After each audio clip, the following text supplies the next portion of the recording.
Kde bolelo, tam bolelo. Bol deň ako každý tretí, či druhý. V dedine Ťarchová žila jedna ťarchavá žena. Pani Dagmar Jánošíková, rodená Trautenbergerová.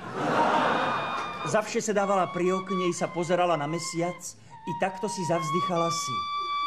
Ešte 9 mesiacov. Chystá sa k pôrodu.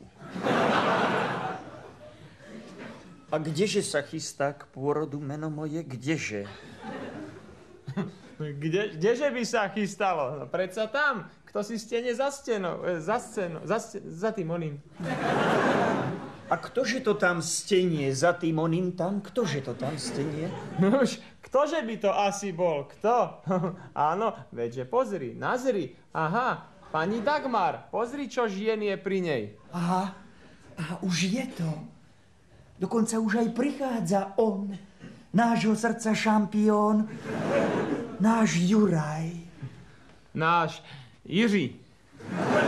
Náš George. Náš oný Georgi. Náš Juraj Jánošík.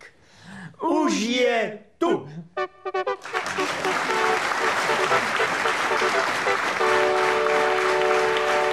Medzi nami dievčatami sa prihodilo toto. Po celý deň sme pracovali. Potom sme išli k potoku za kríčky. Potom sme boli za kríčkami. No už toto sa prihodilo medzi nami dievčatami. Zvláštny chalanisko. Aj oči má smutné ako kon. Aj si zapisuje, aj písať neví. Celý ja. Ja si veru nemôžem stažovať.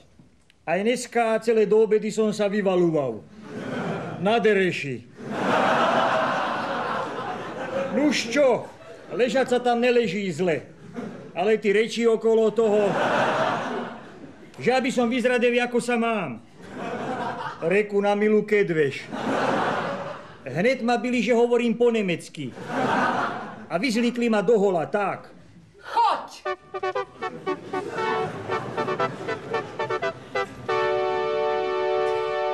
A kde? Ja mám byť chlap, ja mám byť hrdina, ja mám byť vzor. A vy sa budete vyvalovať doma v Duchnách, čo? A ja prídem o ladviny. Mama, curigni. Máme plány za Ničkou. Ja chcem byť normálny človek, čo normálne, pekne, čestne prežije svoj život. Ja nechcem vojsť do čítanky, ja chcem normálne prežiť život. Mama, no, curigni. Kúpim ti vegetu. Ďuri Sevas. Niekedy už ani neodzdraví. Ako teraz? Ďuri, nehnevaj sa, prepáč, vidím ťa. A práve sa tu sťažujem. Na teba sa tu sťažujem, Ďuri. Na teba! Už tento raz. Už to musela prísť. Už to muselo prísť, Ďuri, ty darmo na mňa zízaš. No čo je? No čo, si myslíš, že si sympatická, alebo čo? Sa mi nepáčiš, dávno sa mi nepáčiš, Ďuri. A každý hovorí Valáška, karabína, pištoliek dvoje a ty si myslíš takto, čo si potešenie moje? Sa ti rehnia. Vidíš to? Ty si zbojnícky kapitán, Ďuri, ty si, podľa mňa, ty sotva podporučík. Vieš? Každý hovorí, aha, aký vyfintený, aký vyparadený, a ty čo, tu smietka, tu špinka, tu pokrčené, tu ihličie, ja to máš vyšité. Ďuri, kde si bol zašitý? Sa mi nepáči. Čo robíš, Ďuri, no? Sa mi nepáči, lebo potom vieš, ako... Ďuri, a picháš. Si ako taký ješ. Vieš? A aby si vedel, Ďurino, vieš dobre, že tu máš sledovať terén, že odtade to pôjdu grovky a možno aj koce, alebo možno aj časeké, ak sa zmestia, teda neviem. Áno, a ty nie si pripravený, ty nesleduješ terén a ty, Ďuri, neprerušuj ma! Keď ste si nás upiekli, tak si nás aj vedzte.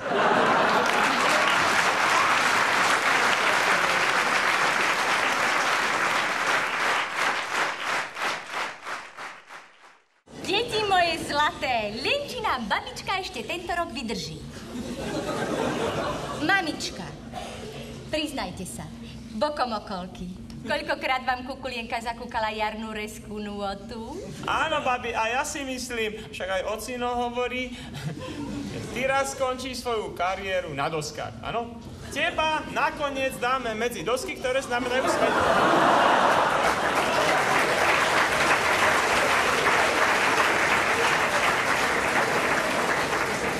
Áno, hneď zajtra ráno pôjdem za raditeľom a poviem mu, Dežo, chováme doma čistokrvnú umelkynu, Milovkinu, poznáhu Pešť, New York, Prešov, Bolerás a ďalší páni. Je to herečka pre všetko. Dajte 2000 a tapnime si a tykajme si, vole. Otecko, v pondelok prídu chlapci s voňavkami aj korbáčmi. Mamička mi už vyžehlila kroj. Výjdem si pred dom s maľovanými vajíčkami. Príde chlapec premilený a šibe mu to. Dostane vajíčko, ktoré je múdrejšie ako sliepka a tento proces sa zopakuje niekoľkokrát za sebou. Len aby bolo pekné počasie. Len aby boli spokojní aj zahraniční filmári.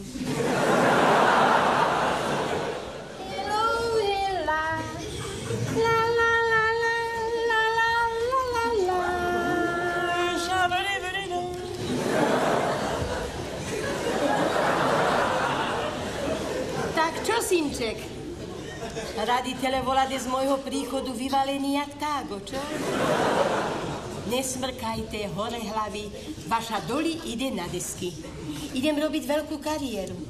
Budem veľká umelkyna malého národa. Veď za 3 roky budem mať tu životné jubileum. A to je jedinečná príležitosť, ako sa stať národnú památku. Veď všetky, s ktorými som začínala, sú už dávno tam. Mata Hari, Johanka z Árku, Mary Pickfordová, aj Mária Čubírková. No, hore hlavy. Nie a nie. Tá vie ale sekírovať. A potom ver ľuďom, áno? A nechajú ešte chvíľku. Asi má na to nejaký dôvod. Deti moje zlaté, nechajte babičku pekne na pokoji, veď ona vie aj sama, kedy má zomrieť. Náhodou, to ona vždy len tak sľubuje. No. Neviem, čo si to zaužívala, akú prax. A čo, keď je jej chuderke šťastnej medzi nami dobre? Čo dobre? Na čo by potom zomierala, nie? Ako? Slovom, aby ako si zakúsila život aj z tej spravodlivejšej stránky. Deti, tichšie, ešte sa babička zobudí a čo potom? Máš pravdu, mamička, čert nespí. No a práve z tohto ašpektu, ako vravieva ocino, áno, by som ho hneď nemaľoval na scénu. Medzi nami trvá je to trochu pridlho. No však, a čo ja hovorím teda? Teda čo ja aj s ocinom hovoríme?